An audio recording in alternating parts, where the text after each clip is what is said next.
नमस्ते दोस्तों। आज हम बात करेंगे डाइजेस्टिव सिस्टम की। डाइजेस्टिव सिस्टम है क्या? ये हमारी बॉडी में काम कैसे करता है? हम भोजन खाते हैं, ठीक है? भोजन हमारी बॉडी में जाने के बाद हमें कभी हमने सोचा नहीं है कि हमारे जो न्यूट्रिशंस हमें मिलते हैं, विटामिन्स हमें मिलते हैं, ठीक है? प्रोटीन्स हमें मिलती है, कार्बोहाइड्रेट्स जो हमें मिलती है, ऊर्जा हमें कहाँ से कैसे मिलती है? चलो हमने भोजन तो खा लेते हैं, हमारे अंदर क्या-क्या प्रक्रिया होती है उसके बारे में हम जानने की कोशिश करते हैं।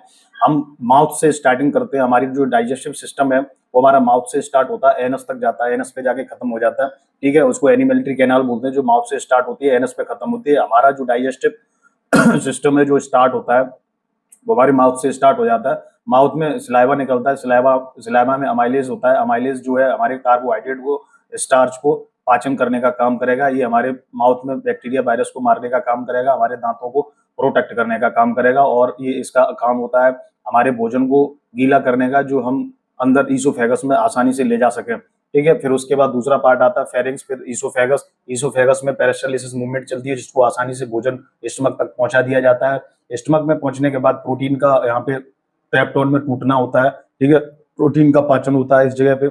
इसमें HCl रिलीज होता है, HCl एसिडिक होता है, कहीं हमारे स्टमक को जला ना दे, इसलिए हम पहले म्यूकस को सीक्रेट करते हैं, ठीक है?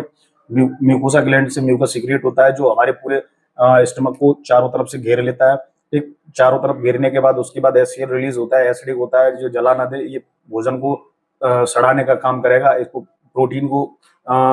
प्रोटीन जो पेप्सिन जो निकलेगा हमारे रिलीज होगा, उसको अच्छा वातावरण मिले, ठीक है? पेप्सिन क्या करता है, जो भोजन है उसको प्रोटीन को पेप्टोन में तोड़ देता है, ठीक है? जो अच्छे से एब्जॉर्ब हो जाए, ठीक है? बच्चों के अंदर देखा ज्यादातर मिल्क पीते हैं, उनमें प्रोटीन होती है, उनमें पेप्सिन तो पचा नहीं पाएगी, तो रेनिन नाम का एक केमिकल निकलता है, ठीक है? ये मिल्क प्रोटीन पचाने का काम करता है बच्चों के अंदर। उसके बाद जो भोजन अनपचा होता है वो हमारे इंटेस्टाइन में चला जाता है, स्मॉल इंटेस्टाइन में भेज दिया जाता है। स्मॉल इंटेस्टाइन में जाके कुछ हमारा फैट का पाचन होगा, यहाँ पे फैट का इमल्सिफिकेशन होगा, फैट को तोड़ने का काम होगा। वो काम कौन करेगा? बाइल जूस सीक्रेट कहाँ से होता है? लीवर से होता है। स्टोर कहाँ रहता है? गॉल ब्लैडर के अंदर, ठीक है? पेनक्रियाज का काम होगा। पेनक्रियाज जो है हमारे फैट पचाने का, कार्बोहाइड्रेट पचाने का, प्रोटीन पचाने का ये काम करेगा, ठीक है? अब ये इंटेस्टाइन के अंदर, जब स्मॉल इंटेस्टाइन के अंदर भोजन पहुंचता है, यहाँ पे एब्जॉर्प्शन का काम होगा, बहुत सारा न्यूट्रिशन एब्जॉर्ब होंगे, ठीक है? विटामिन से एब्जॉर्ब हो गए यहाँ पे, ठीक? यहाँ पे विटामिन और न्यूट्रिशन का एब्जॉर्प्शन होगा, ठीक है?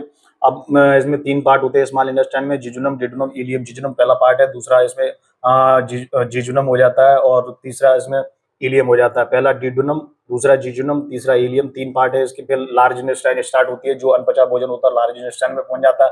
वहां पे जो एब्जॉर्प्शन होता है वो एब्जॉर्ब कर लिया जाता है। जो अनएब्जॉर्ब जो फूड होता है, अनडाइजेस्टिव जो फूड होता है, वो हमारे एनएस के द्वारा